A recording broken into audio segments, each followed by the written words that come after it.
And I sometimes expand this to the claim that philosophy itself has no consequences, that it does not travel beyond the philosophy seminar, and that the answers that you give to philosophical questions will say nothing about the way you conduct your life.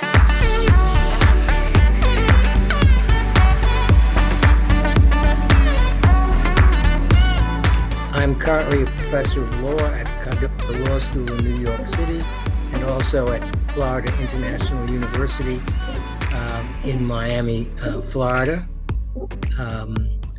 My most recent publications are a book on the First Amendment called The First and a jurisprudence casebook titled Classical and Contemporary Jurisprudence from Natural Law to Post-modernism. I live in 3 different places in New York City, in Andes, New York, which is an upstate location, and in Highland Beach, Florida. Okay, wonderful. And yeah, I'm hearing a bit of an echo. Let me make one more announcement. So one of the questions that we had was is a slightly trivial question, I guess, on your side, but oh, Jack is muted. You shouldn't. No, you're not muted. Hey, Professor, this is Jack Angstridge. I just wanted to let Hey, you Jack, know how are you? I'm helping out with the motion.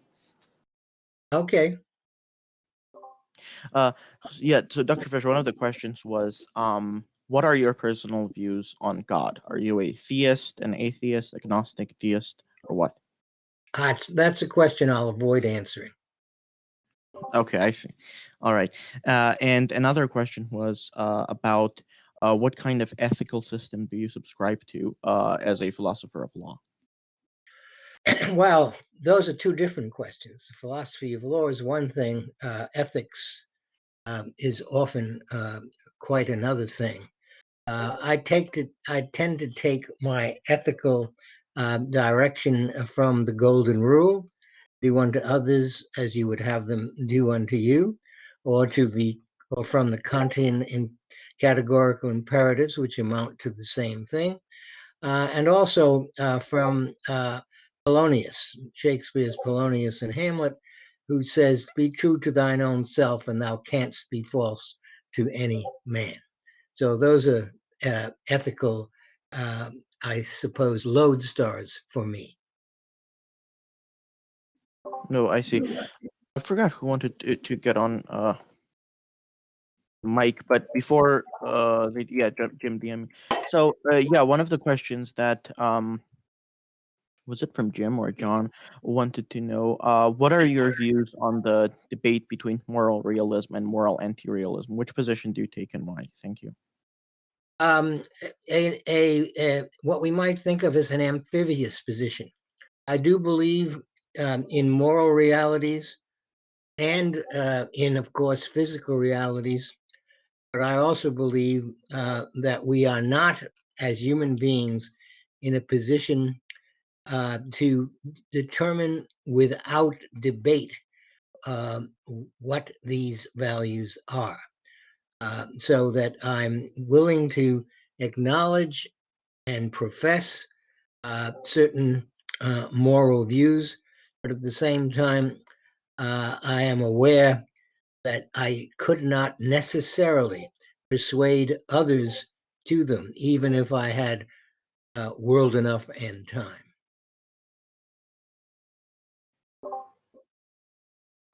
Oh, I see. Well, we have a couple of more text questions before I get to another voice chat.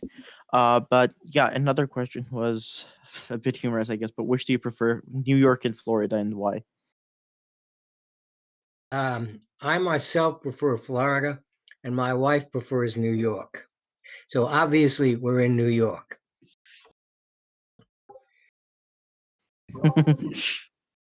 You see. Okay, so another question was this about the philosophy of mind, and the question is, what kind of view do you take when it comes to the mind? Is your view more in the physicalist camp or in the non-physicalist, and why? a non-physicalist, because even though we might at some point provide an exhaustive description of our mental or cortical abilities, I don't think we can get from that description to either the fact of or an understanding of consciousness. I don't think that any philosophy has ever been able to explain consciousness, and I don't think consciousness can be explained by means of a physicalist reduction. Okay. And is there a, and this is my clarifying question, is there a specific view you take, maybe substance dualism or any kind of duality of mental content and physical content, or is it that something you don't address? I myself have not ever addressed that question formally, but I tend to believe that the distinction between mind and body is not as sharp as some philosophers or philosophies have had it to be in previous generations and indeed centuries. So I tend to think that the physical and the mental operate on a continuum rather than on a sharp division that can be neatly observed. I see. Tavarish Pillow has a question he would like to ask on mic. Go ahead, Pillow. Hi there. I just wanted to ask if it can't be physically reduced, then is the other component ethereal? Do you think that there has to be something ethereal about the mind that separates it from the body? You mean ethereal? Yeah, ethereal. Sorry. So could you repeat the question? I'm sorry. If we cannot reduce consciousness to a physicalist standard, then does that mean that the mind is therefore an ethereal component? Ethereal. Well, Ethereal. Sorry. to ask the question in that way is already to assume the physical as a baseline. And I'm not willing at the moment to assume that. That is, Wouldn't it? your question reinvokes dualism simply in its formulation. Well, right, but if we can't start from that basis, then what basis can we even start with? A good question, and no one has been able to answer it. And therefore, I don't feel as bad as I might by saying that neither can I. Okay, thank you. Okay. Wonderful. Aiden has the question. What was the most challenging moral dilemma you have been faced with?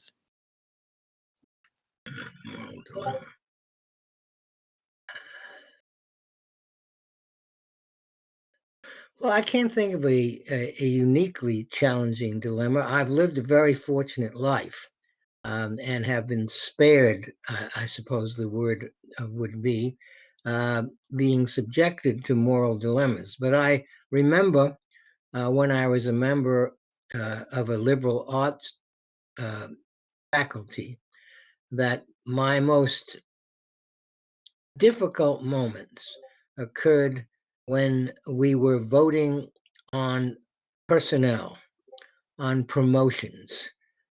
It was difficult for me, as it is, I'm sure, for many other people, to separate my affection and personal relationship with a candidate from my assessment of his or her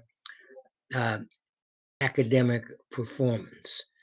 So that I continually worried that I was erring in one direction or another, either being too firm in my academic judgments and not taking into account other factors, or yielding too easily to my personal preferences. Okay. And one of the questions that came up a lot, I don't know if this, I mean, I was asked to ask you, so I'll just go ahead. What do you think about postmodernism, and particularly your association with this movement? Well, my association with postmodernism is as someone who attempts to explain it, explain what its claims are to others who either have heard accounts of it that are under nuanced or even caricatured. I do not consider myself a postmodernist because I don't think that there is any sense that could be made of the claim to be a postmodernist. Postmodernism is a set of answers to traditional epistemological questions about the sources of evidence, the degree of certainty that we can or cannot achieve, the location and firmness of fact. Postmodernism has a set of answers to those questions. And if you give postmodernist answers to those questions in a philosophical discussion, you will have identified yourself as a postmodernist in that context.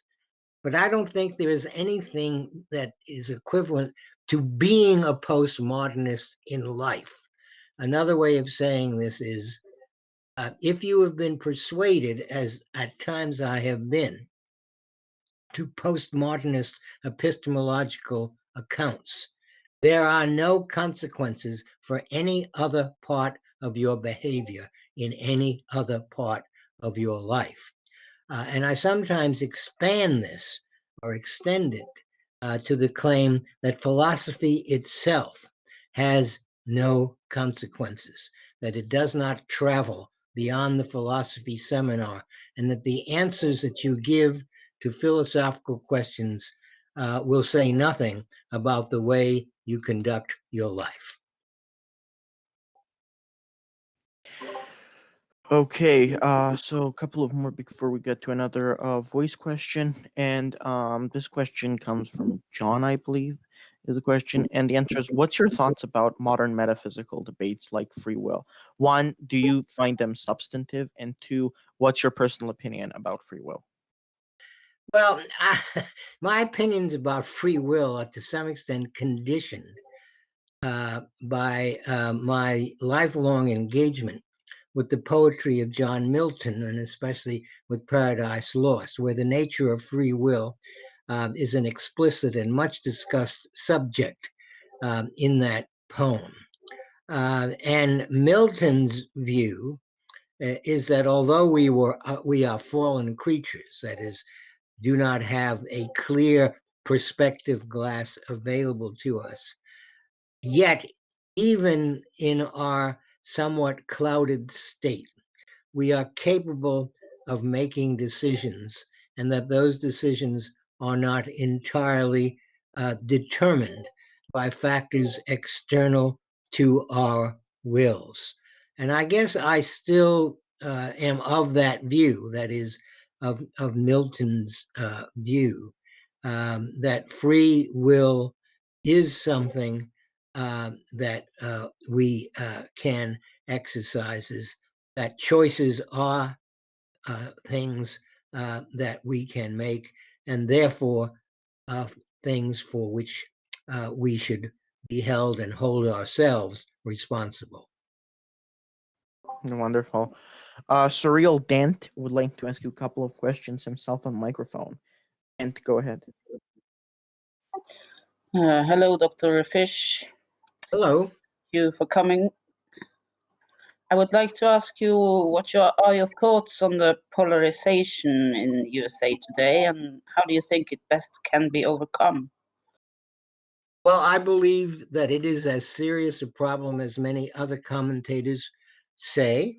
I think that the polarization, which is in a way could be described as the atomization of social and political life, that people no longer tend to think of themselves as members of a community involved in and invested in community goals, but instead tends to think of themselves as individuals who have rights, and that those rights are generally designed to keep each of us at arm's length from the others of us.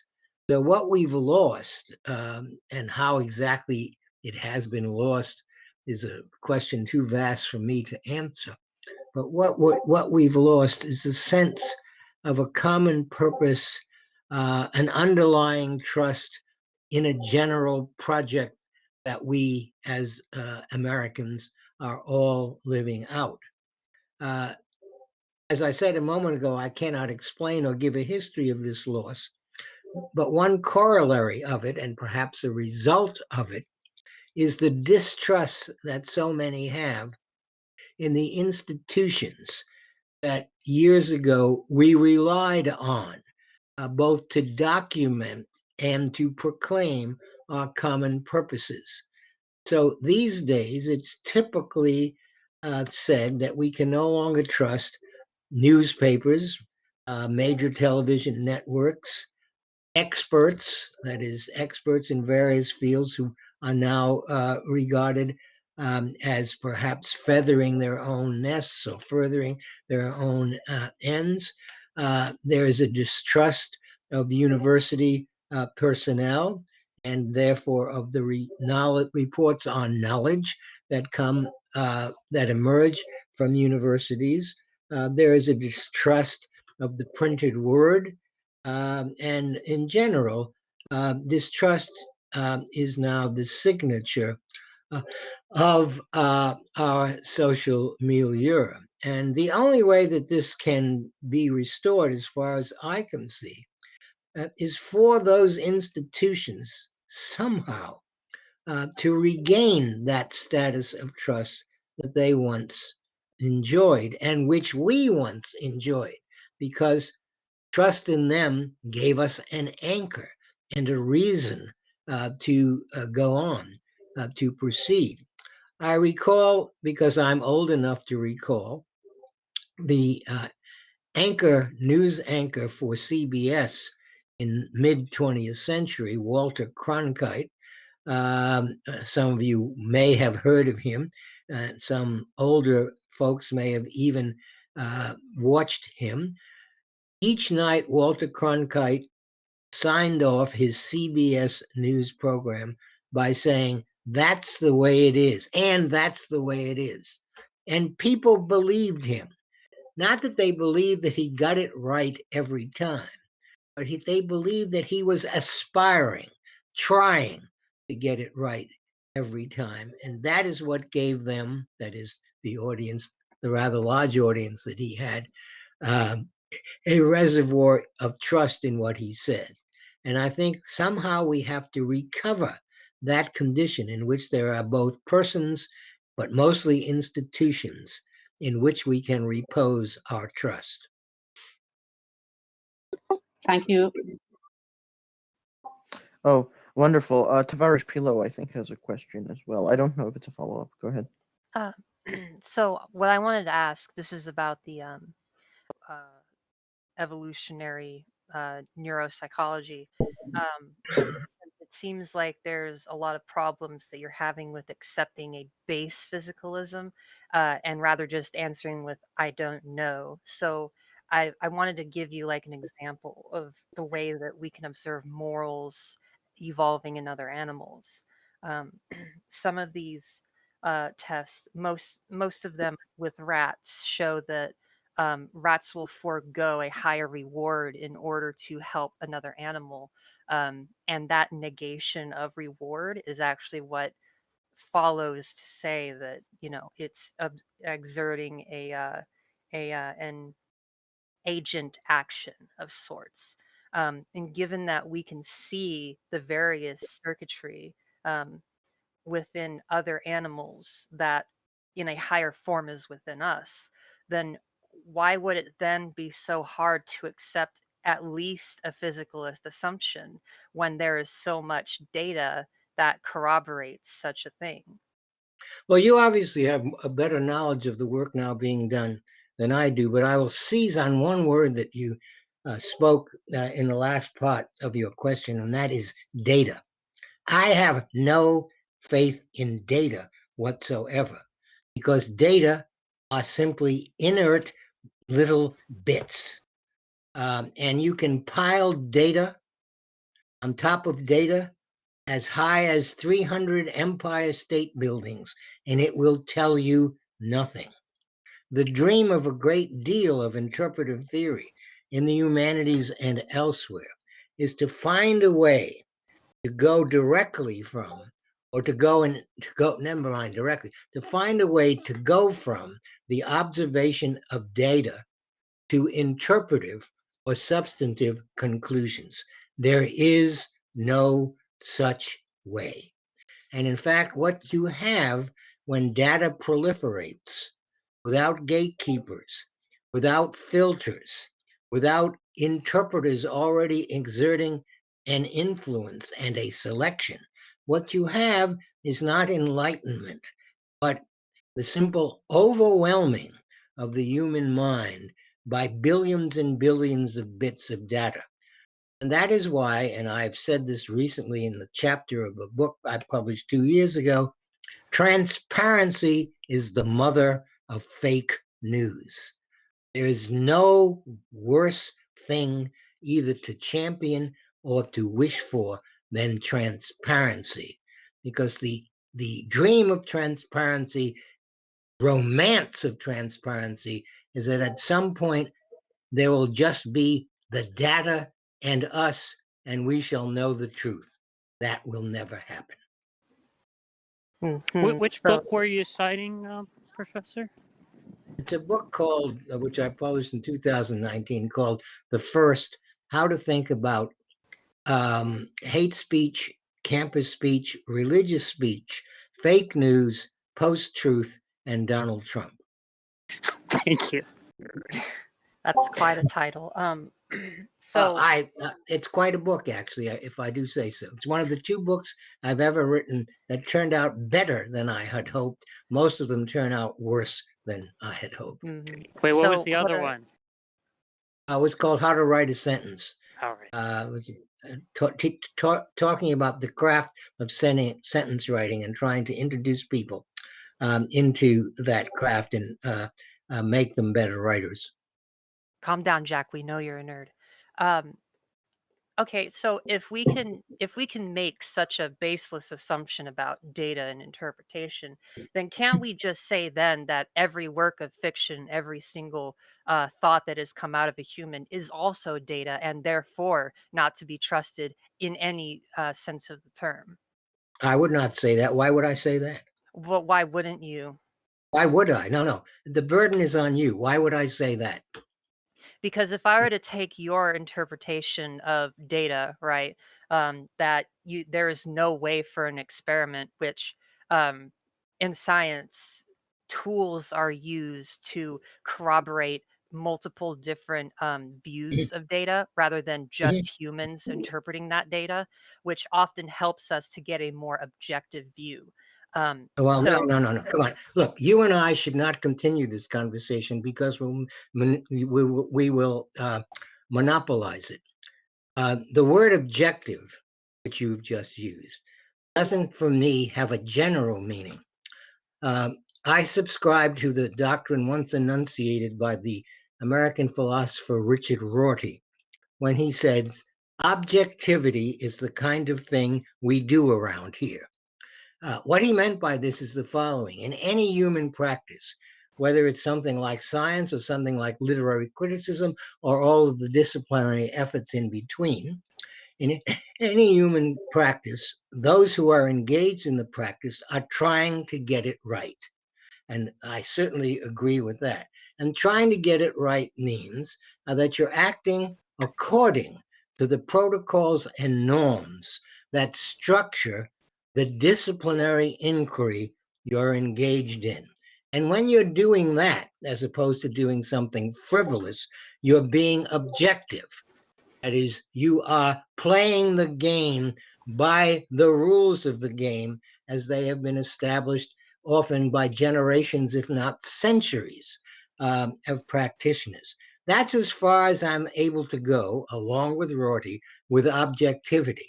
As for a stronger sense of objectivity, a perspective that stands above any of our inquiring efforts, there is no such perspective. Then I cannot trust the word of any human. Thank you. No. Again, you're making a jump within the perspective. For example, and this is the last time I think you and I should converse on this program, okay? within this perspective, let's say, within the perspective of, let's say, literary criticism, where someone is offering an interpretation or reading of a poem, or in the law, where someone is arguing for a certain view of the 14th Amendment, let us say.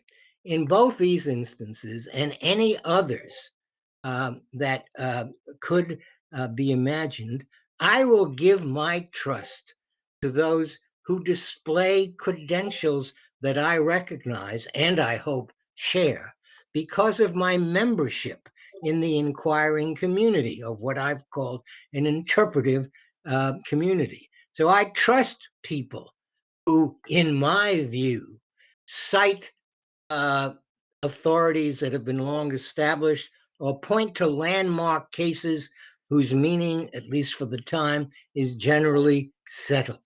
So I have no problem at all in extending my trust to persons who give me signs that they are worthy of it.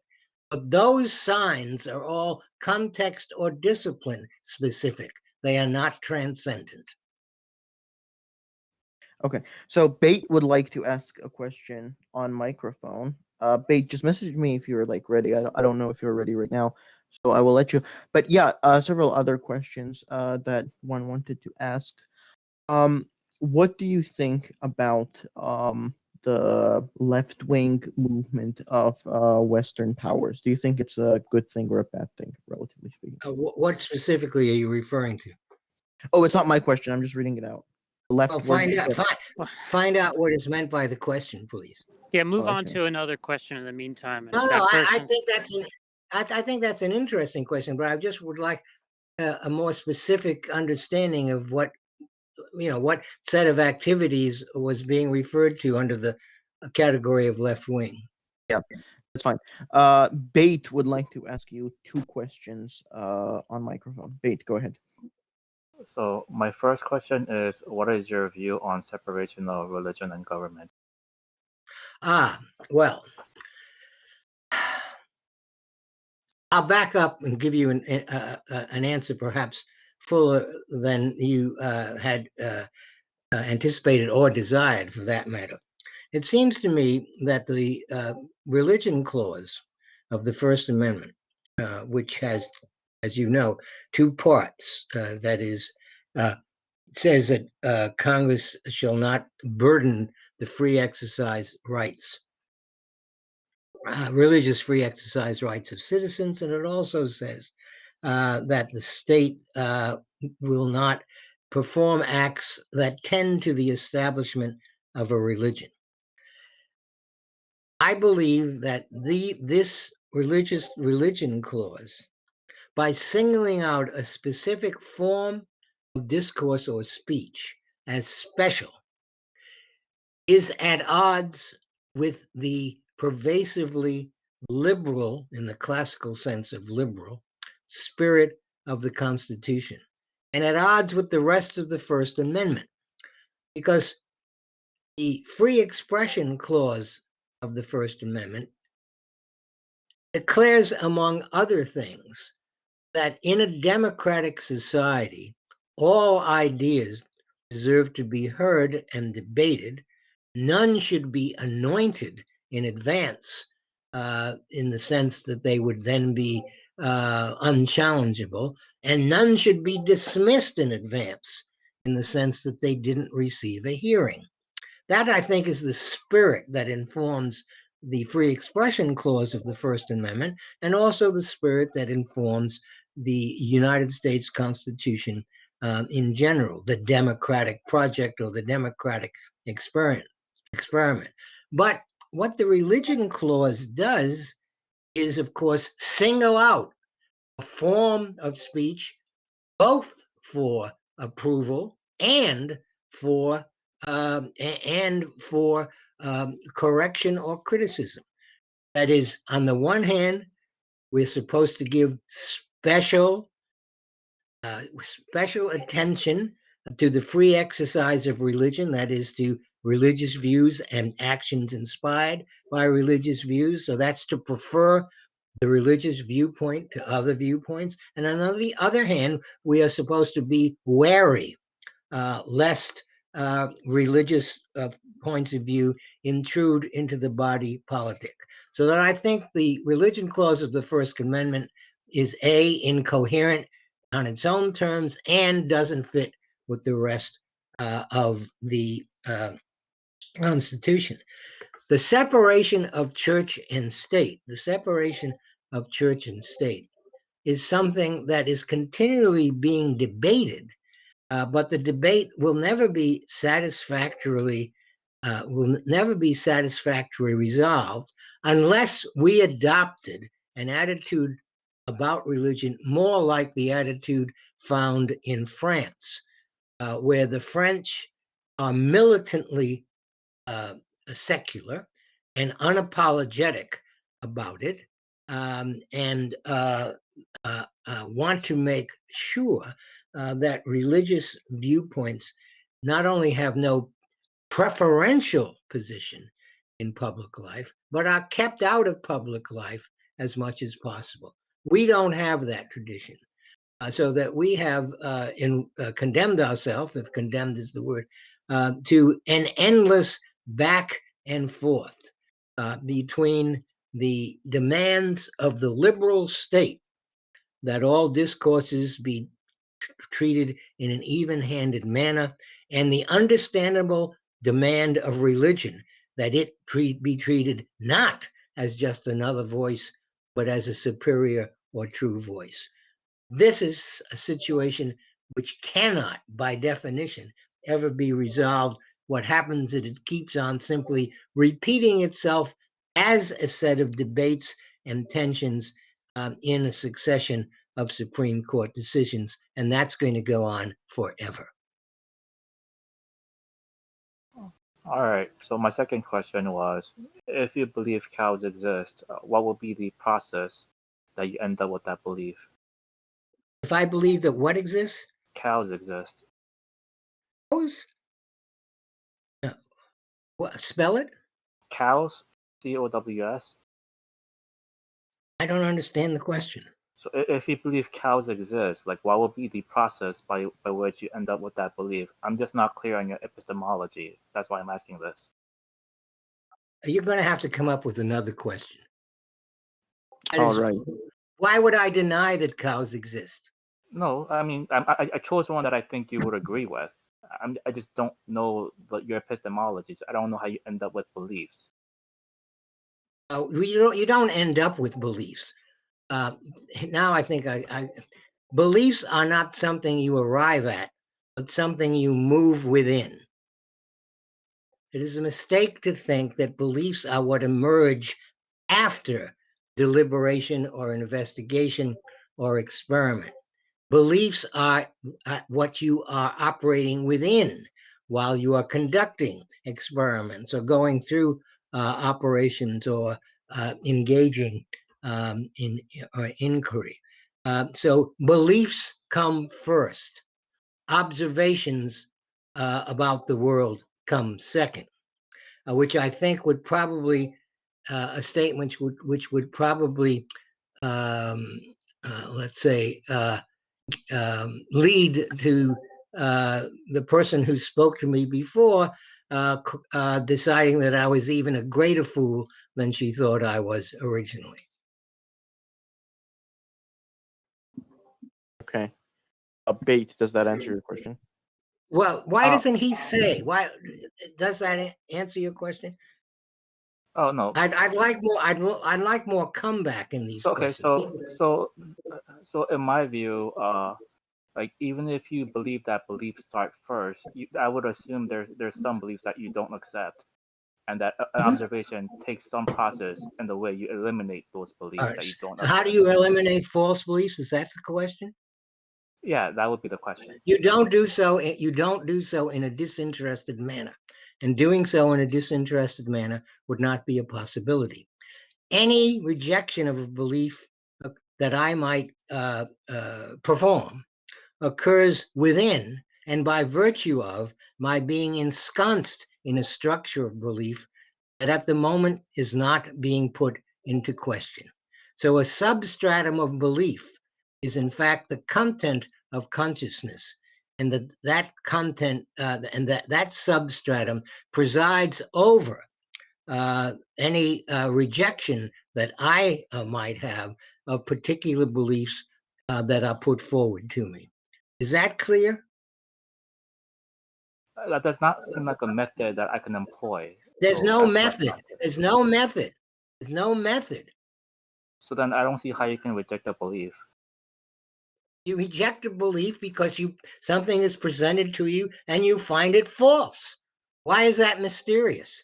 Oh, you find it false not because disinterested evidence has been marshaled that in some way demonstrates its falseness. You find it's false because it doesn't comport with everything else you believe, which means, as I said a moment ago, the content of your consciousness. Your mind is not divided. Our minds are not divided into belief over here and something else over there. It's all belief. I'm really talking about belief you accept and belief that you don't accept.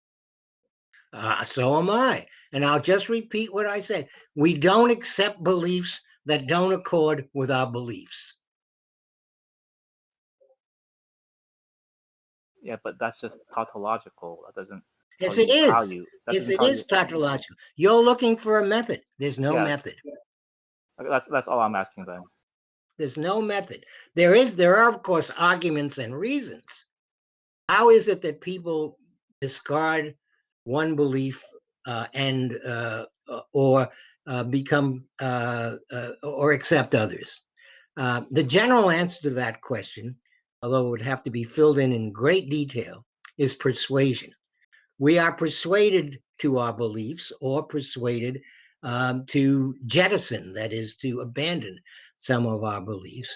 And we are persuaded by reasons that are reasons for us because of the beliefs that we are already ensconced in.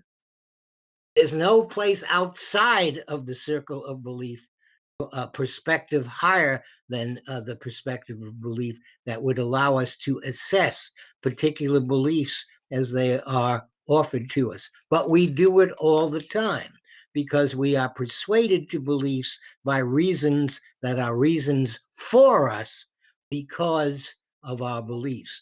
There are no reasons that are generally reasons for everyone. How would you respond to the assertion that cows exist outside of our beliefs? What? Say that again? Cows exist outside of our beliefs. Oh, well, look. Here again, I'll quote Richard Rorty. The world outside us is certainly there. This is not what he says. He says something more elegant than that. That is, the world exists beyond our beliefs or our systems of description. But our access to the world or to any parts of it is only through our capacity of description. Or he puts it in another way, perhaps clearer, that the world does not come equipped with the appropriate language for describing it. Therefore, any description of it is a human creation. So that while the world is out there beyond us, the only access we have to it is through the vocabularies we manufacture. I would only add that our perception also gives us access to that outside world. If by perception you mean something, an organ which is unmediated by belief, I will disagree. I mean organs like your eyes, yeah. No. Perception is itself an interested structure. It is not a physical thing. Okay. All right. Dr. Fish, we have a question from Joy Wolf who would like to get on mic with you. Hi. Okay, just because I'm kind of new to your work. Do you currently work Why is at that? what? What's the matter with you? I'm sorry about that. Do you currently teach at YU? I teach at Cardozo Law School in the fall, and at Florida International University Law School in the spring. Oh, but did you previously teach at YU? At where? YU, Yeshiva University? Well, Cardozo is part of Yeshiva. I'm sorry. I have never heard of the particulars of that school. But Yeah, well, the law school is, well, most law schools, and it's just a feature of law schools, most law schools are quite separate from the universities that house them. In fact, it's a point of pride in a law school to have its own structures and its own voting procedures, and to be as little connected to the rest of the university as possible, especially because law schools in general make money, and the universities that house them are always trying to take the money away, and law schools are always resisting that. Interesting. That's not what you wanted. That's not what. Yeah, not exactly. So do you teach philosophy of law and law, or just one or the other? Hello? Hello? Professor, are you there? Oh, I guess he must have cut out for whatever reason. Let's go. Let me see. Guess he cut out. I guess he cut out. Good timing. Jack, what did you think about the question so far?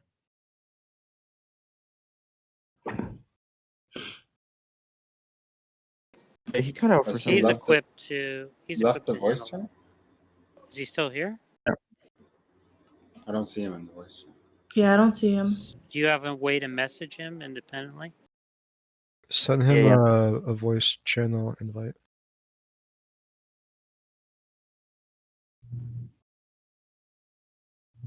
I guess he just left, unfortunately. Let me actually, yeah, I'll just message him. Wait, did you send him a voice invite? No, I don't know his account. He knows you, so he'll click on your message if you send him one. Let me check. Well, you never know with the older generation. Technology.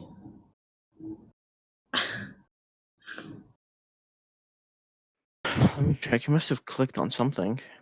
My computer is freezing up a little bit, but let's see. Jack, okay, there he is. Okay, he's back. All right, Dr. Fisher, are you there? Yeah. Sorry, good. we got this. Let me ask you. Can I ask you a question? Me? Go ahead. Why are these questions hostile? Oh, No, I not all the apologize. questions are, Well, most of them are. but not Joy Wolf's question. Yeah, my Well- question is just more about your teaching experience. Okay, go ahead.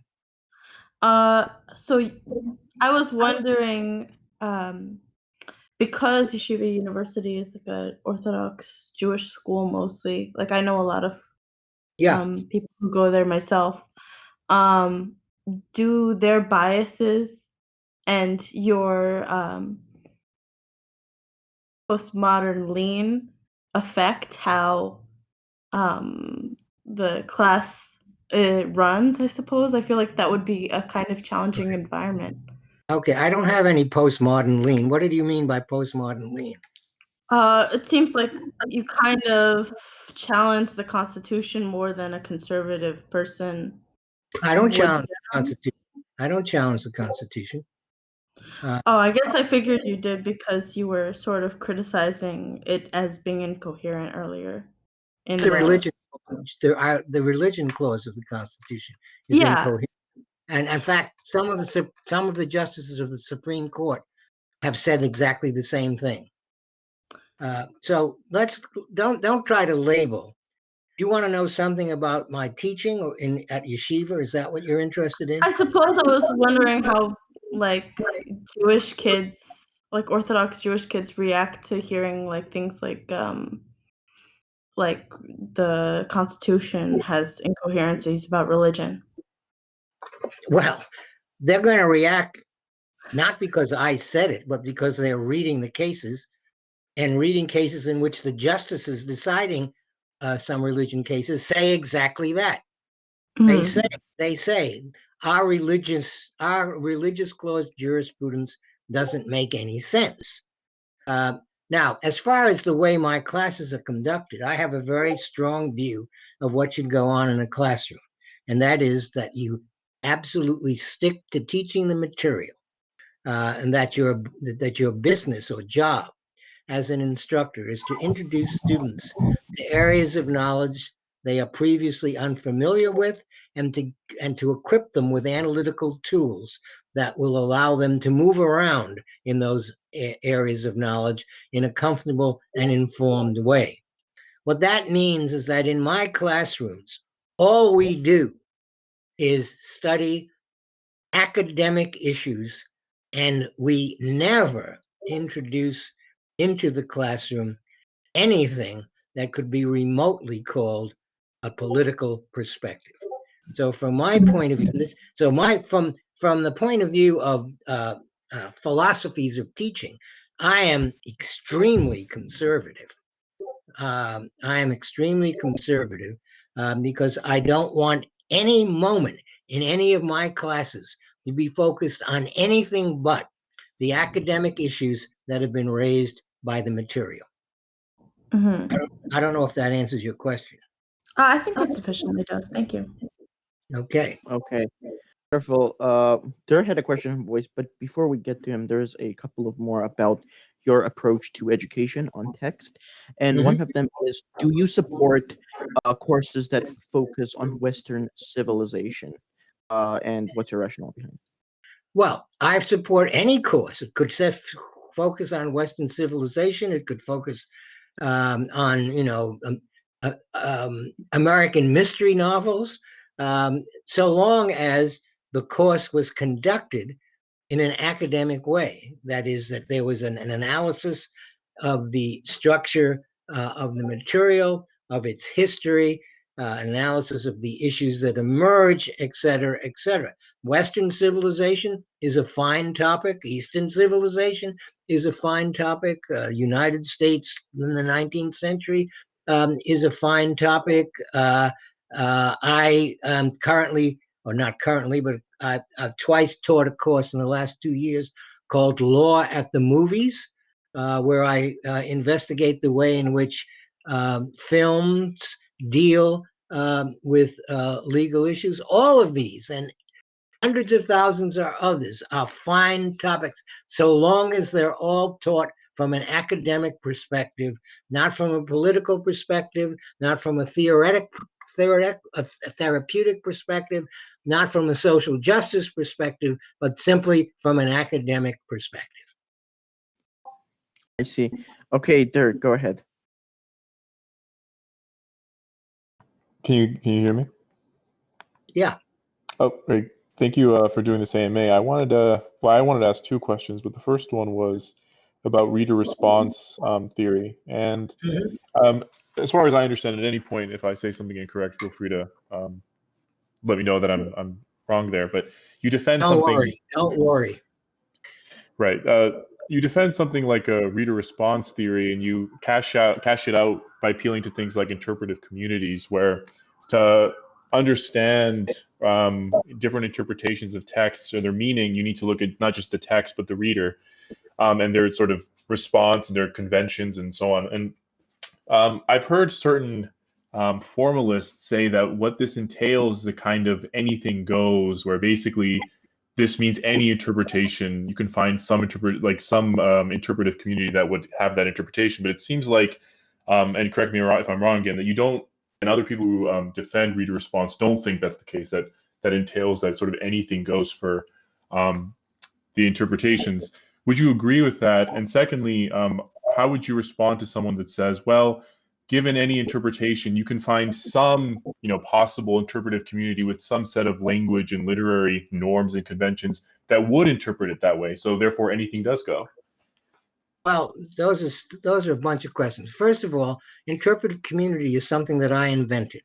Right. I didn't copyright it. I would have if I could, but I certainly think of myself as the one and only begetter. I own it. And I would hope, although this hope has not been realized, that people who use the phrase, and there are a great many who do, would acknowledge my authorship of it. Reader response theory is also something that I helped invent, although there are other persons back in the 60s and even earlier who contributed to it. My version of reader response theory is not in any way subjective or personal. What I said, let's look at the way in which texts like Paradise Lost or John Donne's poems or Bunyan's Pilgrim's Progress, these are texts that I've worked on. Let's see what kind of invitation they make to readers, what kind of pressures they put on the reader. Let's, in short, look at the structure of the reader's experience. Looking at the structure of the reader's experience is not to elicit personal responses to works. It's rather to look at the way in which the reader of a work is, in a sense, put through certain almost calisthenic exercises by the author. So Bunyan in Pilgrim's Progress says in the poem that introduces that work, "This book will make a traveler of thee." That is, there's a whole tradition in which authors are very focused on the experience that they give their readers and also on the demands they make of their readers. And that's the kind of reader response that I practice. So, for example, in an early book on Paradise Lost, my thesis was that Paradise Lost was devised by Milton to test and illustrate the fallen responses of his readers, and that it was part of Milton's technique to invite the reader to make incorrect judgments and then to rebuke the reader for having done so, hoping thereby to rectify, this is Milton's language, not mine, to rectify the reader's understanding. As I hope you can tell, there's nothing personal, there's nothing subjective, there's nothing woolly or, you can say anything you like about that. It's a very precise study of the relationship between a text and the actions it asks, in fact, often demands that its readers perform. Is that clear? Yeah, that is clear. If you wouldn't mind, just one question about that. When you are sort of the way you just put it, do we make any sorts of assumptions about the reader when we're doing this sort of analysis? Yes, we do, and that's one of the shall we say, what's the word I want to use? That's one of the vulnerable points of this way of talking, because the response to what I've just said, a perfectly reasonable response, is, well, what kind of reader? What reader are you talking about? Aren't you just talking about yourself and generalizing yourself into the reader? Right. And there's no way finally to deny that, except that when I wrote my analyses, usually of 17th century poetry, but not 17th century religious poetry, but not exclusively. When I performed those analyses, a lot of readers who weren't me, that is, who weren't I, found them illuminating and persuasive. So what I was saying, let's look at the text, let's say Paradise Lost, as if it were an effort to engage you in making the kinds of mistakes that fallen human beings are prone to make. Let's see if looking at the poem this way produces an account of it that you find interesting and persuasive. I would have been able to get nowhere in my academic life had not my work been responded to both positively and negatively by my peers in whatever field I was writing in.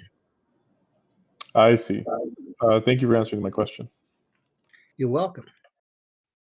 Okay, thank you, Dr. Fish. And now we've officially hit around the hour mark. Would you like to continue? I will go as long as people want to go. Okay, that's fine. I forgot who wanted to get on mic, so I'm just going to go back to the questions that were... Oh, yeah, Dog wants to get on mic, but before that, a couple of questions about modern philosophy. And the question is, can you say anything about the analytic and continental philosophy divide? Nothing that I think would be particularly worth hearing. That is, it seems to me that starting with G.E. Moore in the late 19th and 20th century, there was a successful effort of Anglo-American philosophy to narrow the scope of its questions and to eliminate concerns that used to be part of philosophy, but had in fact been shaved or hived off and given to literature or religion. And that was generally a successful effort because it professionalized academic philosophy. Analytic philosophy was now something that you could identify with a certain repertoire of questions, a certain set of problems that needed to be solved, and you could do so without having a recourse to huge metaphysical entities. But of course, anything as successful as analytic philosophy has been will produce a counter-reaction. And the counter-reaction has been partly the counter-reaction of continental philosophy, where some of the questions that those who followed G.E. Moore had exiled return. Or the rise of feminism also was the rise of feminism, where one of the arguments made by some feminists is that analytical philosophy is merely a reification of male dominance by insisting that it is only a certain kind of exercise of the mind that is worthy of paying attention to. So there are all kinds of challenges to analytic philosophy, but analytic philosophy was a wonderful and powerful academic disciplinary success story. Oh, wonderful. And one last question before we get to Dog. What are your thoughts on Marxism? Do you think there is None. any... I am not knowledgeable enough to have... The only Marx that Marx once said, and I'm going to not get this quote right, that it's not our job to explain the world, it is our job to change it. The reason that I find that an interesting perspective is that I believe that in the academy, it's our job to explain the world, not to change it. Okay, Dog, go ahead. Yeah, hello, Dr. Fish. My question is, do you have a particular preferred method of interpreting law, specifically things like constitutional amendments? Well, I have a general account of interpretation, which of course then would be extended to law. As you may know, that there's a debate in the legal world about interpretation, and that there are three candidates for interpretive perspectives. One is textualism, where you interpret according to the words of the text as they are embedded in an ordinary English grammar. The second is intentionalism, where you interpret a text by trying to figure out what the author or authors had in mind. And the third is living constitutionalism, which refuses the backward glance of both textualism and intentionalism and says, no, what we have to worry about is our present state and the problems that we need to solve. Let's not place so much emphasis on a text that was written hundreds of years ago. Let's not be bound living constitutionalists say, by the dead hand of the past. So those are the three interpretive perspectives that are continually being debated, especially since about the middle 60s, continually being debated in the legal academy. I am an intentionalist. I am a strong intentionalist, in the sense is that my intentionalism, at least as I see it, is absolute and pure. For me, intention, that is seeking intention, and interpreting are one and the same. It's not that intentionalism is an approach to interpretation. It is interpretation. So that's my view. So do you believe that we should do our best to try to figure out the intentions of the original authors of the Constitution? Absolutely, because I think that interpretation is the same activity, whether it's whether it's interpretation of a poem or of a constitution or of a note left in a bottle and thrown into the sea. You're trying to figure out what someone had in mind by making these marks or drawing these lines or sending up these smoke signals.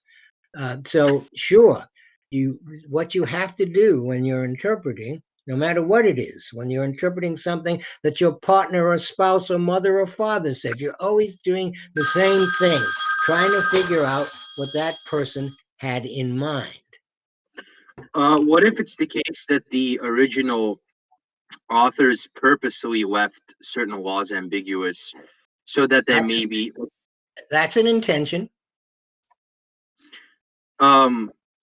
So do you think in that case you would defer to something like living constitutionalism, since like that was the intention of the author?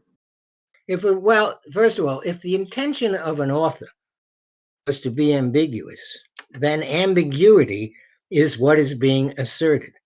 Now, of course, in the context of law, ambiguity, as opposed to literature, ambiguity cannot be tolerated because part of law is the obligation to decide, right? Part of law is the obligation to decide. So you can't, as a legal actor, luxuriate in the ambiguity of the language you're dealing with. You have to do something, right? You have to do something. So in the legal context, if there is ambiguity, if it's impossible to discern, to ascertain the intention of the author, of the framers, or of the author of a statute, then at that point you have to give up interpreting, because interpretation has not gotten you where you need to go, and you have to do something else. The law provides any number of things that you can do. For example, there's a device called the reasonable man or reasonable person device. You can ask, what would a reasonable person have thought this meant in 1805? Now, you can answer that question, and then you can base your decision about the law on your answer. But what's important is to realize that when you do that, you're no longer interpreting. You are acknowledging, as I said a moment ago, that interpretation hasn't gotten us what we want, so we have to go to other devices. Is that clear? Yes, thank you. Okay. Okay, so we have two more voice questions from Joy Wolf and Josh. So, Joy Wolf, go ahead. Hi, I was just wondering what your views on feminism are broadly. Oh, sure. I'm teaching feminism this week and next week. That is feminist theories of law. Of all of the isms that have emerged in the academy, that is in the academic world in the last 70 years, I think feminism is the most powerful. It's the most powerful because it has succeeded in persuading even militant anti-feminists that much of the world is structured in a way that is structured by male dominance and assumptions about male superiority. So I think that the feminist revolution, whether it's first wave feminism or second wave feminism or later wave feminism, has been very successful in alerting the world, in raising the consciousness of others to the often hidden structures of domination that have for years burdened women and prevented them from realizing their full potential in many cases. So I think that feminism is very powerful and has been successful and will continue to be successful in a variety of ways.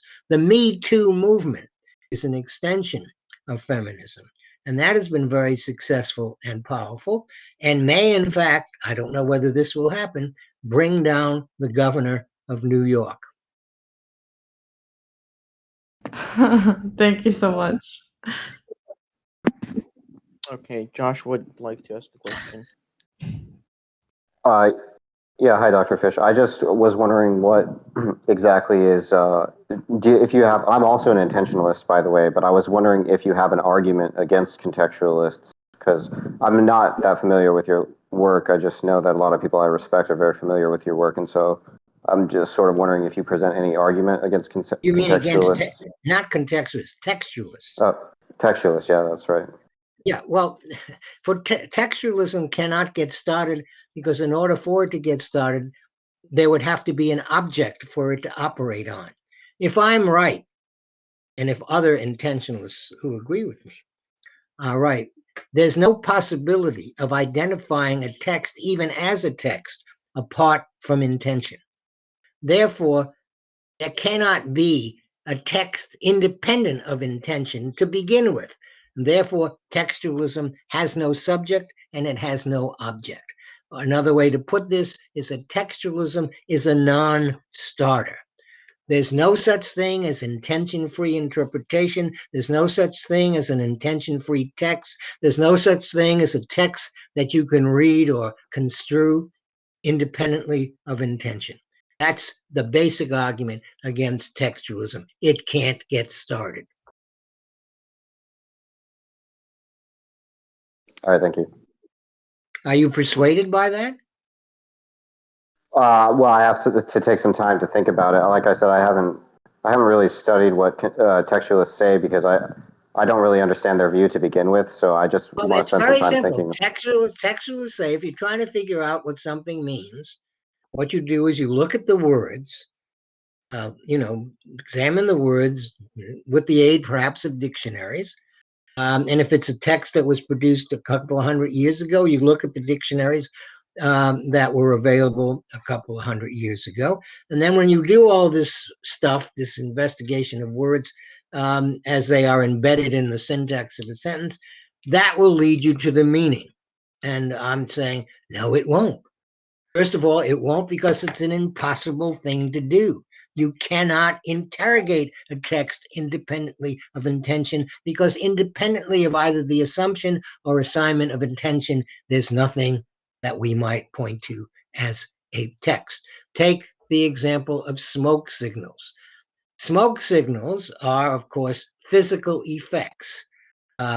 When are they messages? When are they signals rather than just physical puffs of smoke that you might see on the horizon? They are signals when you are persuaded that someone designed them, that there is an intention behind them. At that moment, the mere physical smoke signal becomes something else. It becomes a text. The moment that you think that those white and black squiggles on the page were designed and intended by something, it becomes a text, and then it's your job to figure out what the designer had in mind. Does that help? No, I agree with what you're saying. I'm just trying to figure out why would a textualist be persuaded of that? Well, because they're textualists, and they believe in the independence of text, to which I would say they're wrong.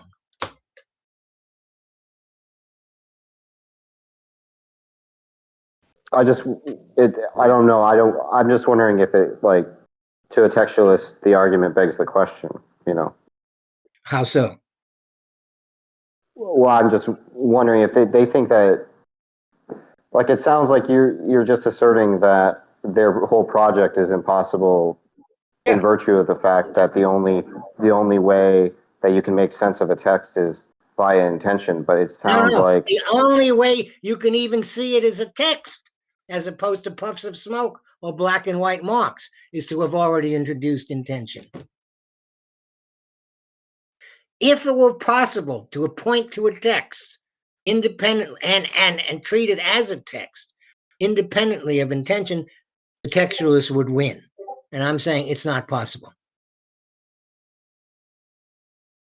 You can't point to me, you can't give me a piece of language that is language rather than just marks on white or black background without already having introduced the notion of intention. I'll give you another way of thinking about it.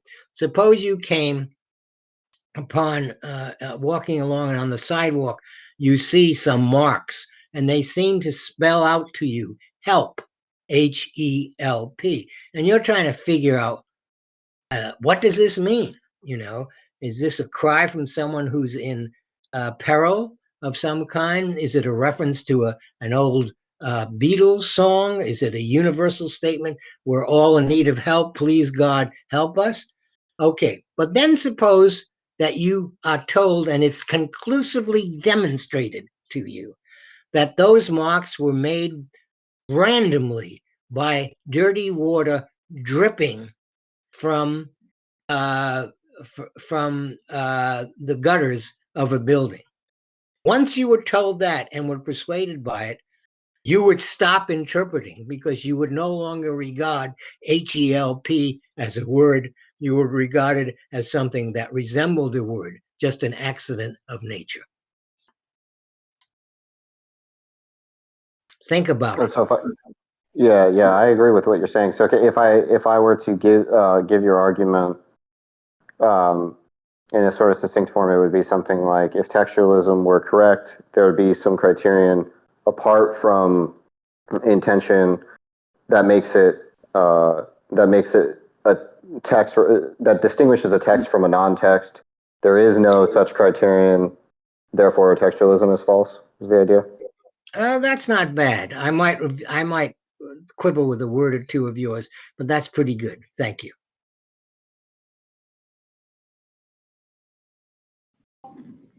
Okay, I see. So a couple of questions on voice and a couple on text, but let's go with Ethan Muse. Ethan Muse, go ahead. So to come back to that topic of textualism, I was wondering what you would make of arguments like the one that the late Justice Scalia made, that when you're dealing with like a multi-member body like Congress, where the drafters and then the subsequent ratifiers of a piece of legislation are going to approach that text with different intentions and purposes, that the only sensible purpose or intention to attribute to them is to adopt the language that they ratified in context of the linguistic practices of the society in which they ratified it, which can be ascertained through the dictionaries.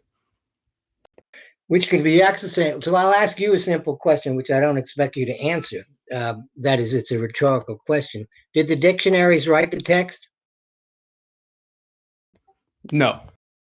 So why would you want to interpret a text as if it were written by someone or some others than the one or those who wrote it?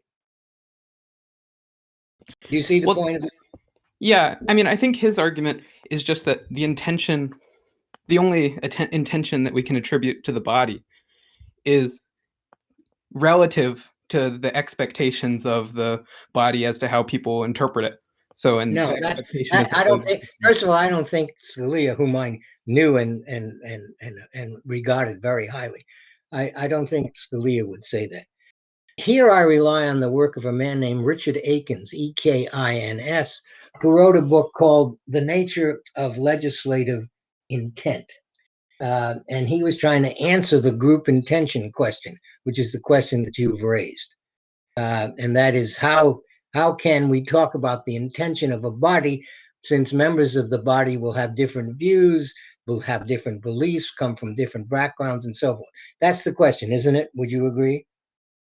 Yes. Okay. The answer is that, and this is Aiken's answer, and I am appropriating it. He talks about what he calls the standing intention of those who participate in an enterprise. Let's take as a simple example an athletic enterprise, like a football or basketball or baseball team. All the members of that enterprise, of course, are extraordinarily different in the views they have, in their preferences, and their reasons for acting or not acting.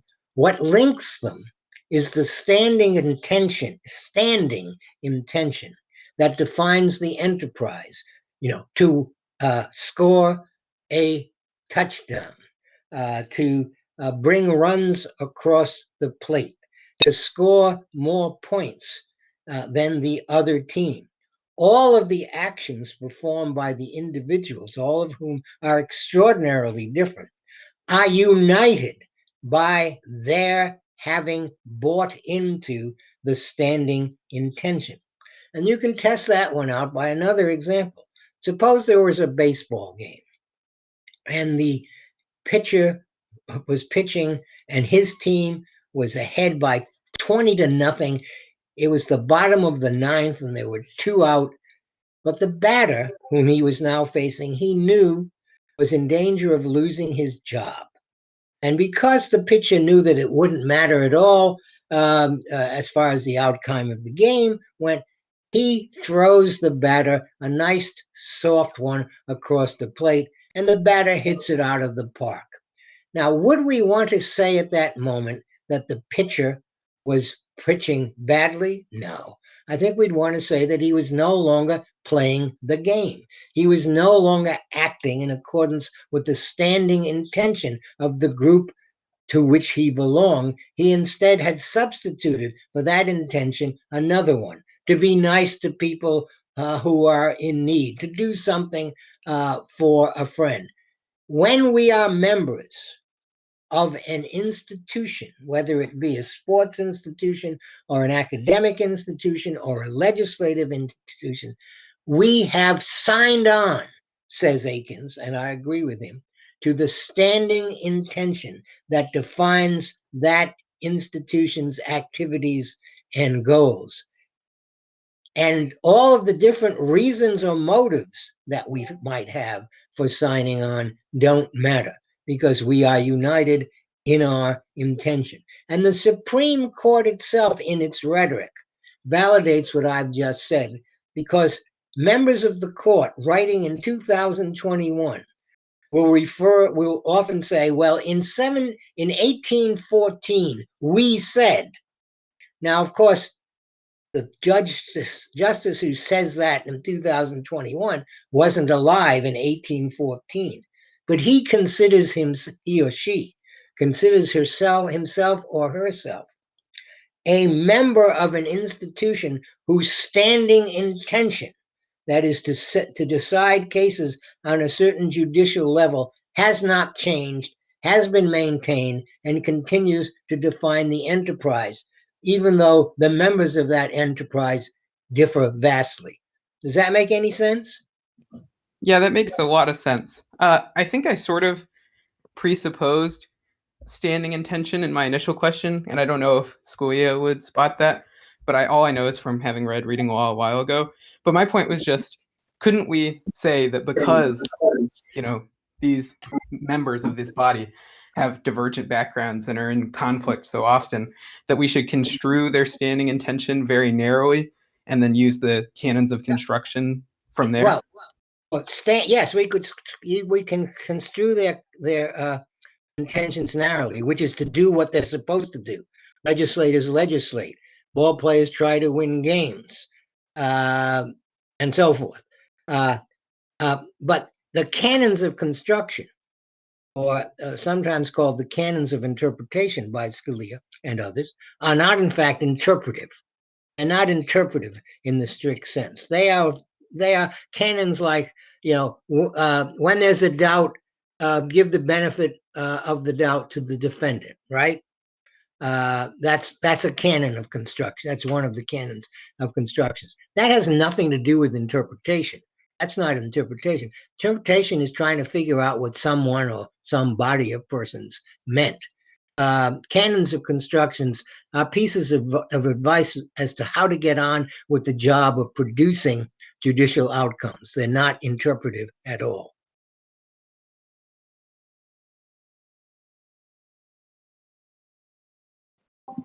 Okay. Guess that's okay. So a couple of other questions, and I guess I missed this one earlier. But what are your thoughts on Jordan Peterson? I don't know very much about him, so I would appreciate if you would tell me. I know I've heard reference to him. What is it? What is it that he does, or who is he exactly? He is a clinical psychologist and maybe a borderline public intellectual, who's become a very controversial figure because of some of his views or statements about transgenderism, masculinity. What are some of his characteristic or views that characterize his writing or speaking? Well, he believes that men need to grow up and stuff like that. Men need to grow up and do what? I don't know, become men. It's like standard self-help stuff. Like there are certain responsibilities that men have in a society, and he tries to justify current power relations. But the thing that he's most well known for and most controversial for is his stance on the Bill C-16 in Canada, where he insisted that, and he was wrong about this, but the law was requiring people not to misgender transgenders. Oh, I see. Yeah. So that he was objecting to that? On what basis was he objecting? Do you know? No, no. Yeah, freedom of speech. Oh, freedom of speech. Freedom of, why is that a freedom of speech issue? I'm sorry, that escapes me. So his argument basically was that by the law requiring him to use specific pronouns, they're impeding on his freedom of speech. Yeah, well, I take a dim view of freedom of speech. Freedom of speech is not a thing. Freedom of speech is a political political artifact which takes different shapes according to the different contexts in which it is invoked. There's no such thing as freedom of speech as an entity to which one could point. And when I wrote my first essay on the First Amendment back in the early 90s, called "There's No Such Thing as Free Speech and It's a Good Thing Too," I had as right underneath the title, I reworked Samuel Johnson's famous statement that patriotism is the last refuge of scoundrels. And I rewrote it to say the First Amendment is the first refuge of scoundrels. So I guess Mr. Peterson and I would not see eye to eye. I see. Yeah, and a couple more other text questions. Before I think Doc has, after that, a voice question. Unless, of course, we can obviously wrap this up because you've been here more than an hour and we're more than happy. I don't care. I have nowhere to go. Yeah. Couple of questions. Let me check if somebody wanted to follow you up on the separation of church and state. And just ask you, I guess, bluntly, I apologize, Dr. Fish, if this was already asked before, but I want to know from you, do you think that the common interpretation of the wall between the church and state is the right one? And is it something worth preserving? What interpretation? Well, I guess they mean the secular interpretation, where there is a wall, the so-called Jeffersonian the wall wall. The wall of separation, of course, was a phrase that Thomas Jefferson used in a letter to ministers in Danforth, Virginia. It is not it's not in the Constitution at all. I have no problem, for example, with religious monuments being placed in public spaces. Some people do. I myself am not nervous when either religious symbols or religious speech makes its way into our body politics. But there are people, both political scientists and philosophers, who believe that when you move into the public sphere, you should set aside your religious convictions and the vocabulary that comes along with them and comport yourself only as a citizen whose words would be accessible by any other citizen, no matter what his or her religious views or absence of religious views. So there are two strong perspectives on the church and state problem. One that says that in matters of the state, religious concerns should be exiled. You can enjoy them or indulge them in your home, in your synagogue, in your church, in your mosque, in your heart. That's one view. And on the other, there are those who, along with one of the Supreme Court justices some years ago, said, ours is a religious country. Ours is a religious country, and that all of our actions transpire within a general conviction of the supremacy of God. And religion clause jurisprudence bounces back and forth between these two strong perspectives. But I'm happy. I don't have any. I'm not out there trying to make sure that no public space is defiled by religious symbols or words. Nor would I be hospitable to the Congress's establishing a church as the Church of the United States. And between those two extremes, there's a lot of room, or as the Supreme Court justices sometimes say, there's a lot of play in the joints. I see.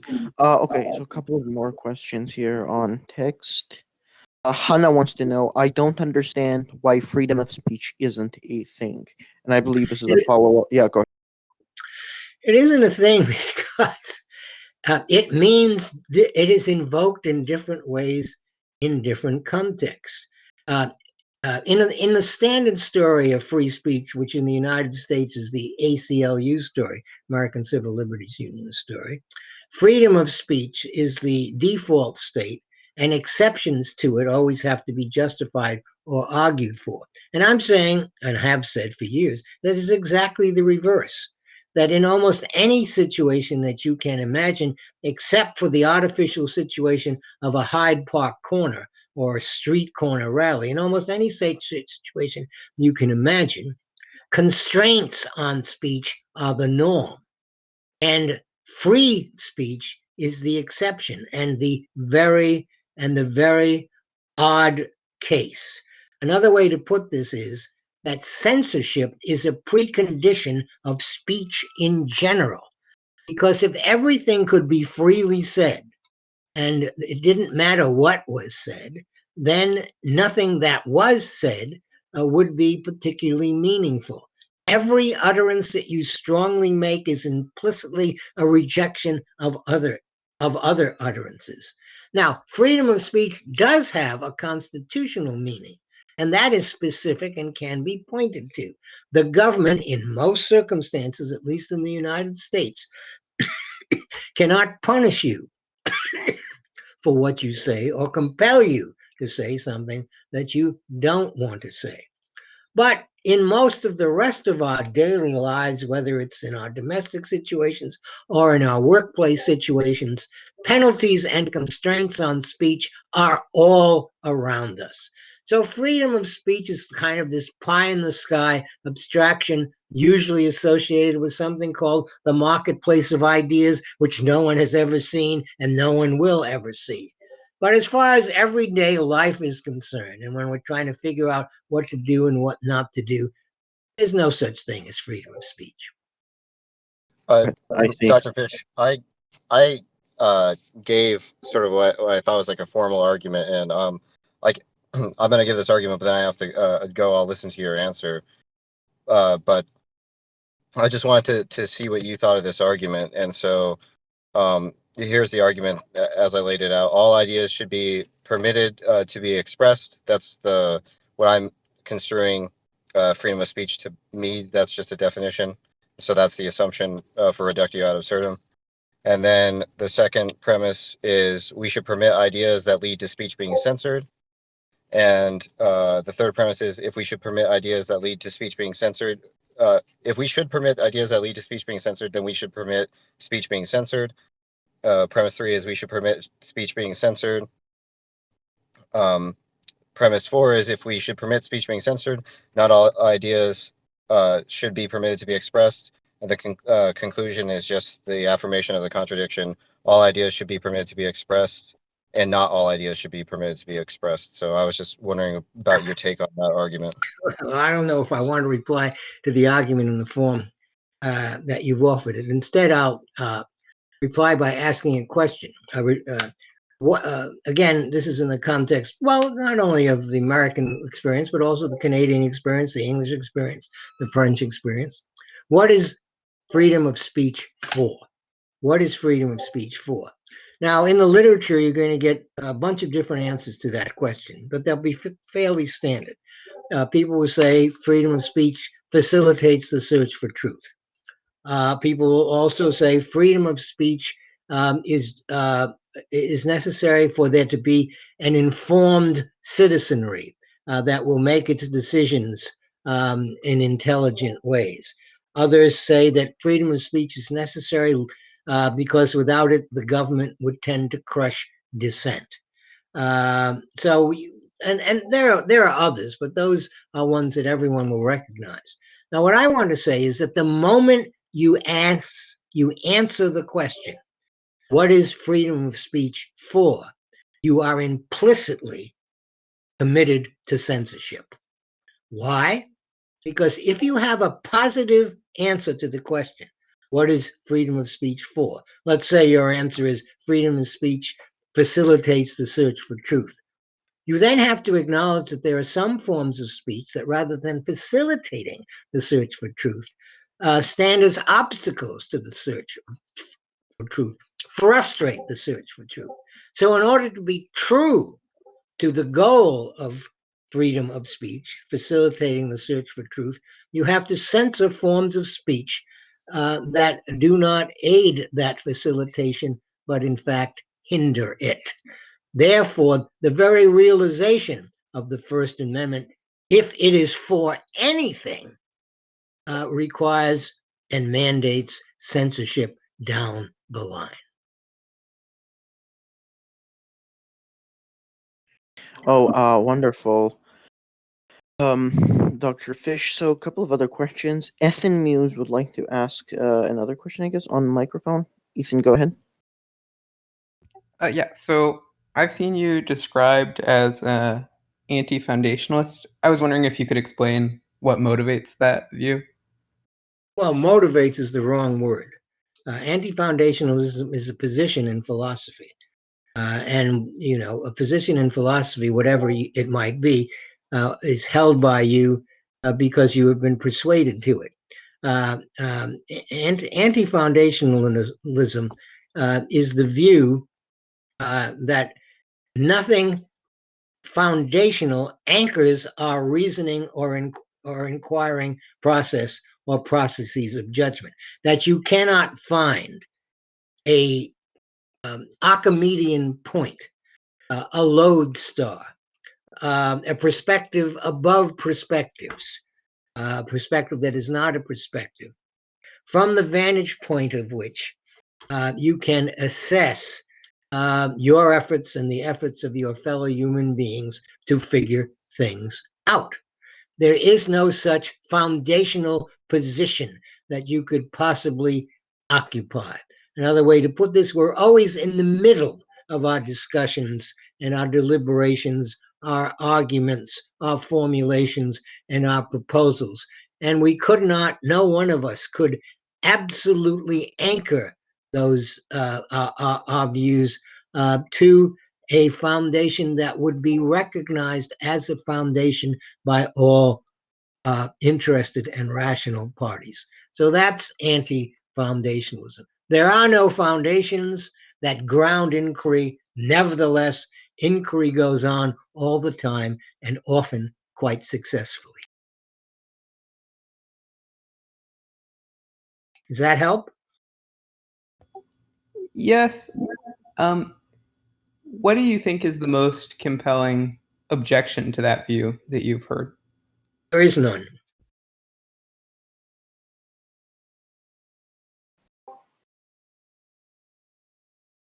I see. I guess it doesn't have any more. So you want to go ahead, Ethan? I didn't realize. Okay. So Catholic Veritas asks a question: should religious institutions have free speech to criticize behaviors they consider abhorrent, like let's say homosexual marriage or transsexual gender ideology, or so on and so forth? Criticizing behavior is something that at least in the American system, will always be not only permitted but honored as an activity. The problem, as you know, is when criticism turns into, as it sometimes can, vilification, hatred, and the incitement of violence or some other negative behavior toward the persons or a body of persons being criticized. And that's a very again, a standard issue in the literature that surrounds speech and action. The terms of the issue were set by John Stuart Mill in On Liberty, where at the beginning of one of his chapters, he talks about two scenarios. He says, look, suppose you believe that corn dealers, grain dealers, are corrupt and are having a negative effect on society, and you say so, you write it in newspaper articles or letters to the editor, you organize with others and hold up signs that say, down with corn dealers. And Mill says that is to be permitted. But he says, suppose you and those who have the down with corn dealers signs march to the house of the corn dealer and surround it and circle it and hold up the signs and utter the words. Then, says Mill, you have crossed the line between speech and criticism on the one hand and intimidation and threat on the other. So what is a form of speech that might be critical, and what is a form of speech that has slid into the area of intimidation and threat is something that is always being negotiated. Now, when it comes to religious attitudes toward bodies of persons, let's say, for example, persons, gay persons, again, the fact that a given church in its rhetoric may be anti-gay is something that cannot, I believe, according to American standards, be legislated against. The problem begins when the anti-gay attitude translates into an action which falls into conflict with what is called in the law generally applicable statutes. And we have a number of cases that fall into this category. And these are cases in which, for example, a baker or a florist will refuse to lend his or her skills to the celebration of a same-sex marriage. And the reason given is because his or her church or religion condemns same-sex marriage, and he or she does not want to be engaged in facilitating an activity that his or her religion regards as sinful. So when a baker or a florist wants to refuse service to a same-sex couple, in many states they will run up against anti-discrimination laws would say, in effect, if you hang out your shingle to the public, you must accept all comers.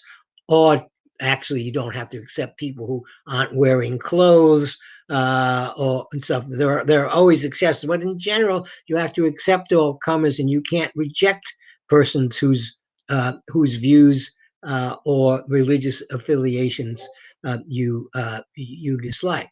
Now, those cases have made their way to the Supreme Court, and they pit two rights against one another: the right of free exercise, religious free exercise, which is part of the religion clause of the First Amendment, against the right of citizens to be free of discrimination on the basis of their views and beliefs.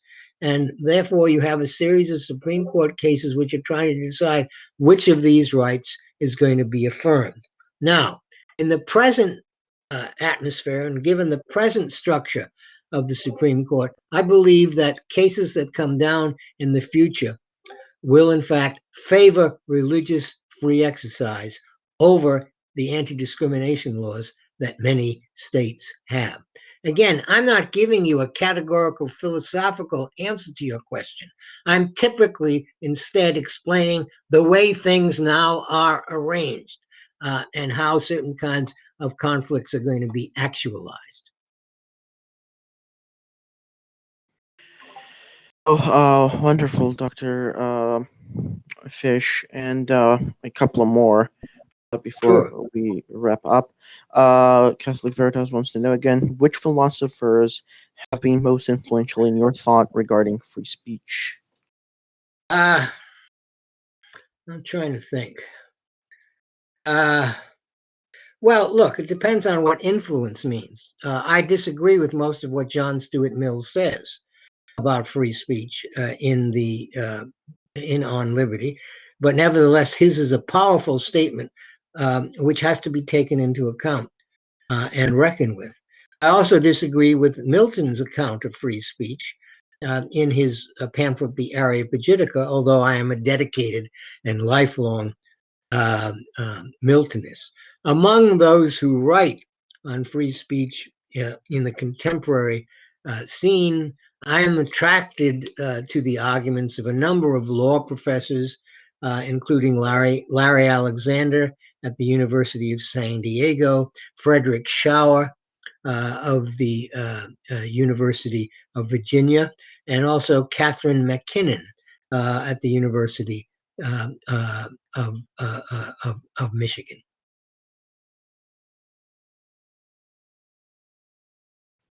I see.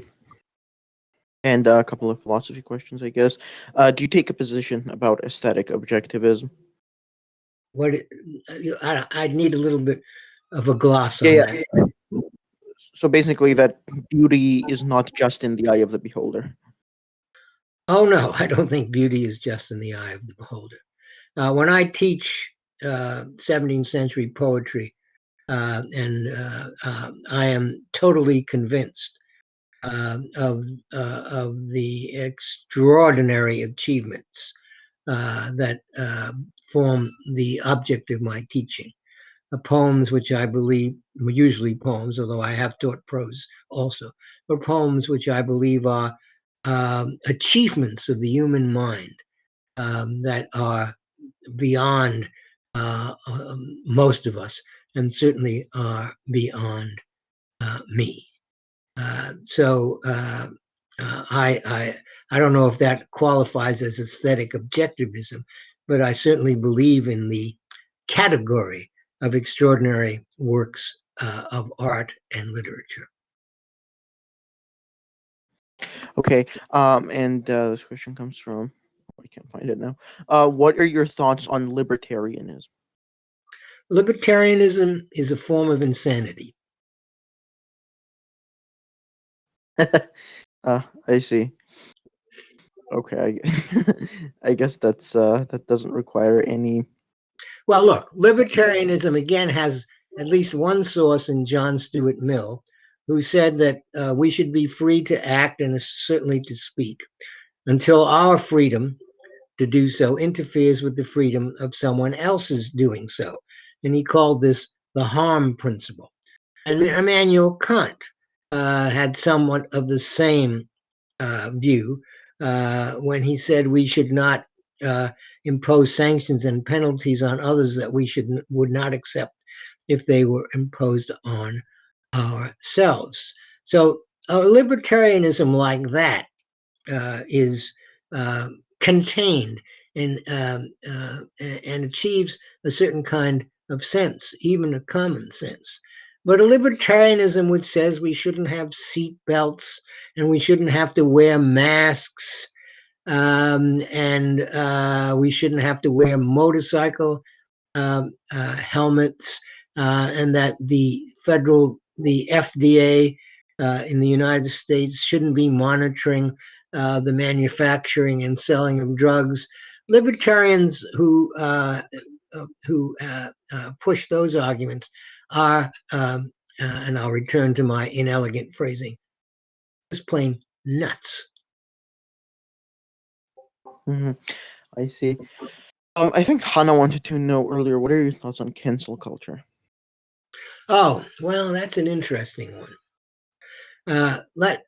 Some of you may be aware of what's happening in New York State. I referred to it briefly a moment ago, not a few moments ago, where the governor of New York, Mario was his father, Andrew Cuomo, is now in trouble, and some people feel that he will be forced to resign, and he's in trouble for two reasons. One is actions he performed with respect to COVID patients and nursing homes, and then, but more recently, 6 women have come forward to complain that he acted inappropriately in a sexual manner toward them over a number of years. And it's these accusations by these 6 women that have captured the attention and have led to the call for his resignation. In short, they want to cancel him. Now, one of the things that you can say about cancel culture is that it's extra legal. And that's not meant as a criticism, it's meant as a description. That cancel culture does not operate according to legal norms. So in any industry or line of work, there are ways in which you can be dispossessed of your position or demoted or have your pension taken away. But all of those are hedged around by regulations and procedures. Before that kind of thing happens to you, you will be accorded due process. Cancel culture, especially when its focus is sexual activity of a certain kind. Cancel culture doesn't have a process. Rather, it's a kind of I don't even know what to describe it. It's an activity more and more enabled by the internet, in which accusations made against persons can have an effect without those persons ever having been brought before anything like a legal or a professional tribunal. So one might think of cancel culture as a way of compensating for the legal, academic, and corporate world's failure to police and punish the sexual activities of predatory men. So cancel culture then could be regarded, and I think regarded usefully, as an extra legal way of rectifying the inadequacies of our institutions with respect to the disciplining of men who harass women. But there are other aspects of cancel culture. There's that aspect of cancel culture which finds in an author some objectionable phrase or image and decides that because of that objectionable phrase or image, the author should no longer be taught in schools, or the library book should be, or his books he is or she has written should be removed from the library. And this is, of course, now happening to the author whose goes by the name of Dr. Seuss. Now, there I become somewhat less generous in my view toward cancel culture, because by the standards that some seem to have put forward, my favorite poet, John Milton, would be canceled, because Milton was in very many ways a male supremacist. He says of Adam and Eve as they live in the garden, he for God, she for God in him. He has a description of the creation of Eve where it's made clear that she's created as a secondary creature whose purpose is to be a helpmeet for man, to serve man's interests and comforts. And there are other ways in which Milton is a male supremacist, if not at times even a misogynist. I think that this accusation, if made of Milton, and it has been made of Milton, has truth in it. But I would be unhappy if that truth were to lead to the removal of Milton's works either from the library or from the classroom.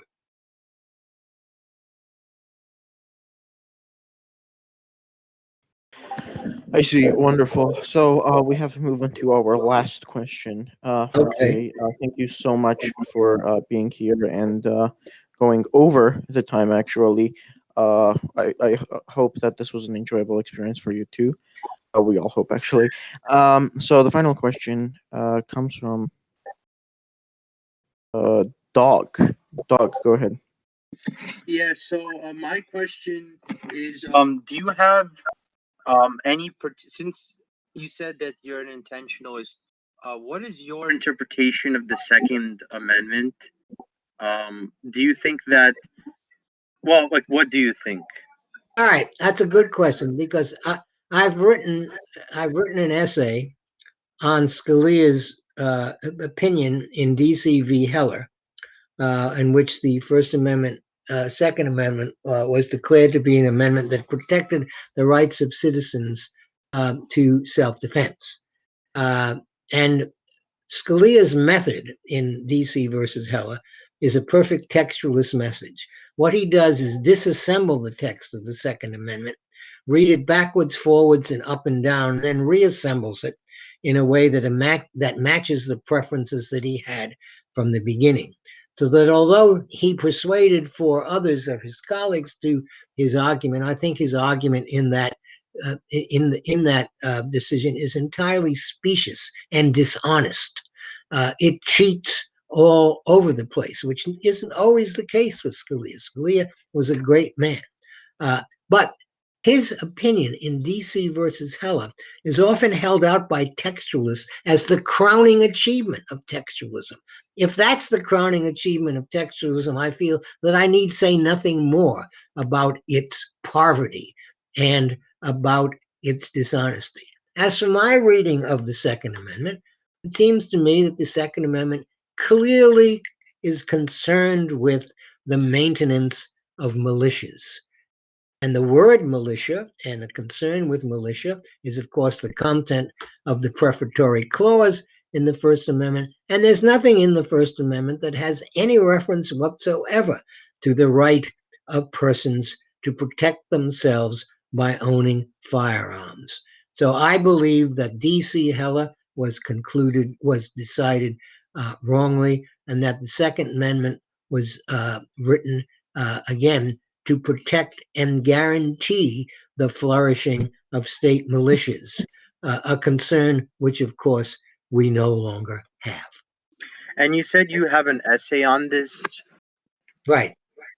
Do you go through any documents to see any other documents to see what the founding fathers thought about the issue, or did you just look at the Constitution?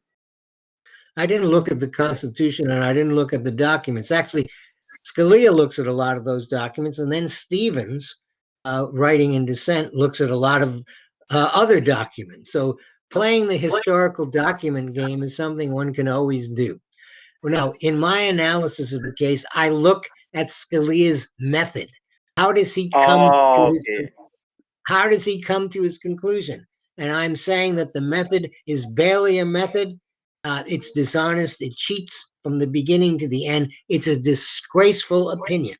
And I could cite many of Scalia's opinions that are not disgraceful, opinions that I admire, but this is not one of them. I see. Thank you. Okay, thank you so much, Dr. Fish, for... That didn't end up being that many hostile questions, Professor, right? It was just a few at the beginning, but you have a touch of the prize fighter about you. That's true. So you probably weren't too put off by that.